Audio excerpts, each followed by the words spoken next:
Hello everyone, my name is Jean, I am a knitter, and I am currently working my way through level 1 of the Master Certification Program from the Knitters Guild Association. You guys have been tracking my progress. Thank you very much for all the likes and the people who have subscribed. Yay! You make me happy.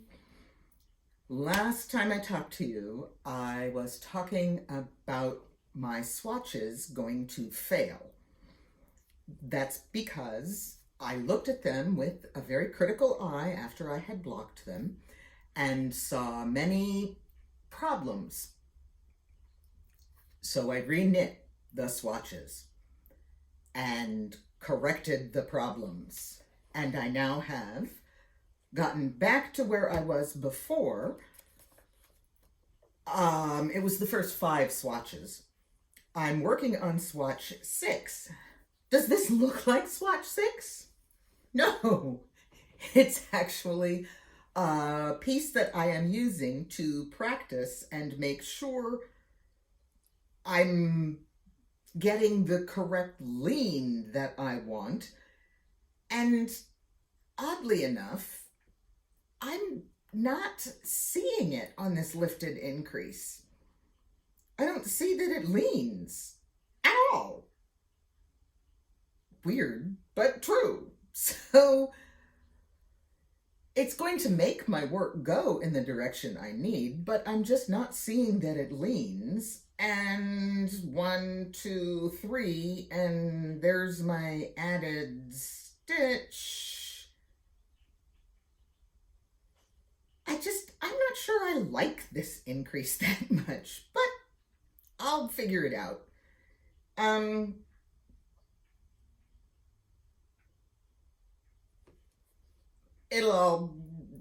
just keep working on my sample, keep making tests, keep inspecting my work, and eventually I will get it right enough that I am willing to include it in my swatch for this lifted increase, which it's so invisible I can't see it leaning. It's supposed to be invisible. It's also supposed to lean. I'll get it. I'll just keep practicing. Just keep swimming. Just keep swimming. Anyway, hit the library. Yay! Got my hands on a copy of the complete Vogue Knitting Ultimate Knitting book, and it's what I was hoping for, that it would have a reference to a technique that I only could find one source for in my books. And so I wanted to check this, and no, it wasn't there. There are large piles of data online from the Knitting Guild Association that it has been recommended that I look through. Thank you for your recommendation. It's been very, very helpful. As I say, it was quite the rabbit hole, but I wasn't ready for it yet. Now I think I need it. I also don't feel guilty about not owning this Vogue Knitting reference book, because I do own the quick reference. And for the things that I need, I think it's going to be more than sufficient to be a supportive resource. I don't need to keep renewing this book.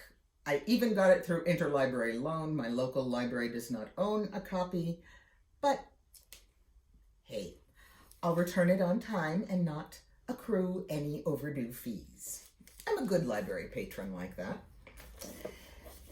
I'm also a Kindle Unlimited subscriber.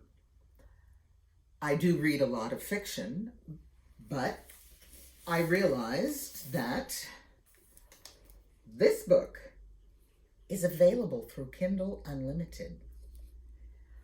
I'm going to do a little bit of double checking that the page numbers that are assigned to Kindle are the same ones that are in the text, and then I think this one can also go back to the library without needing a renewal because I have a digital copy which doesn't weigh very much.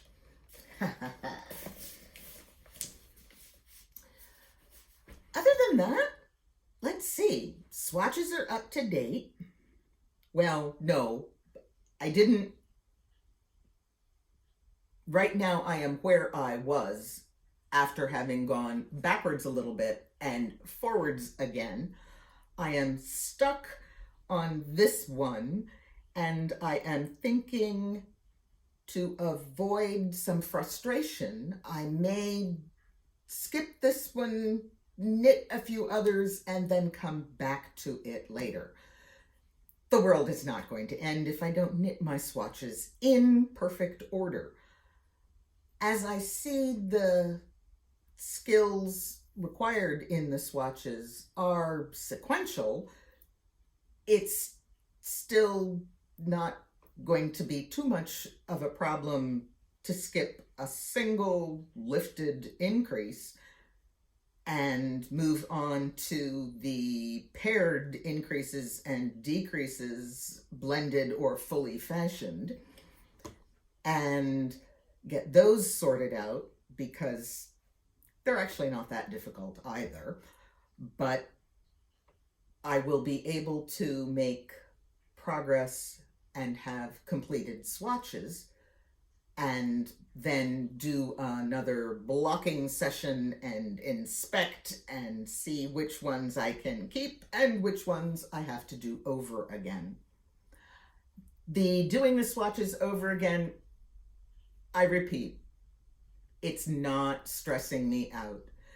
The one thing I need to make sure that I do, I can use several different types of yarn for my swatches, but certain swatches must be all made from one type of yarn. Not any specific one type, but they've all got to be the same.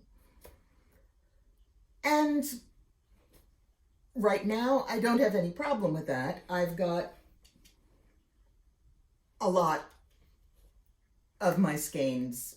I got 2 skeins of one particular yarn, and I probably still have 1 full skein left over because there's a little bit left in one ball, and this is my second ball.